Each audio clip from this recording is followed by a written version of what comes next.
Bonsoir à tous. San Andreas bascule dans la paranoïa. Aujourd'hui, s'alimenter est devenu un risque mortel. Ce n'est plus une simple épidémie, mais un empoisonnement criminel massif. Conséquence immédiate, tous les restaurants de la ville ferment leurs portes.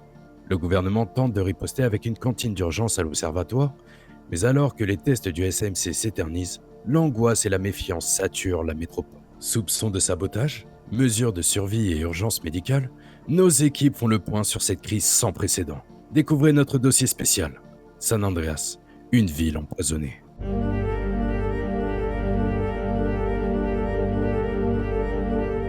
Bonsoir à tous, ici Pank du Weasel News. À l'Observatoire, la situation reste super tendue. Suite à la fermeture de l'ensemble des restaurants en ville, une distribution d'aide alimentaire a été mise en place en urgence par le gouvernement. Mais sur place, l'inquiétude reste bien réelle. Plusieurs habitants refusent de s'approcher des stands, craignant que la nourriture soit potentiellement infectée. De leur côté, les services sur place appellent au calme et à la patience.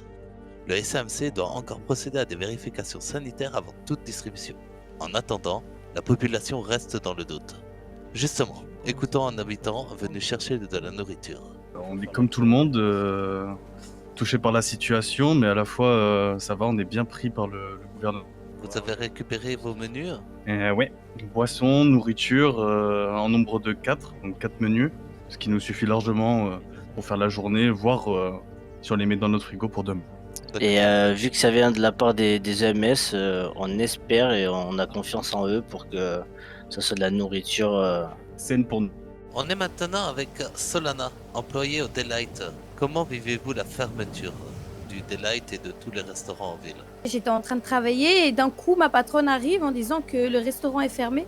C'est encore un petit peu flou. C'est aussi très compliqué parce qu'on perd notre travail, je pense un peu tous. Donc on n'a plus de revenus. D'autant plus que l'État ne trouve pas très important de subventionner nos salaires. Donc on se retrouve sans rien. Vous l'aurez compris, la patience est désormais une question de survie. En attendant les résultats définitifs du SAMC, une seule règle, ne consommez que les repas officiels de l'Observatoire. Restez vigilants. Et à très vite sur Weasel News pour la suite de ce dossier. Bonne soirée à tous.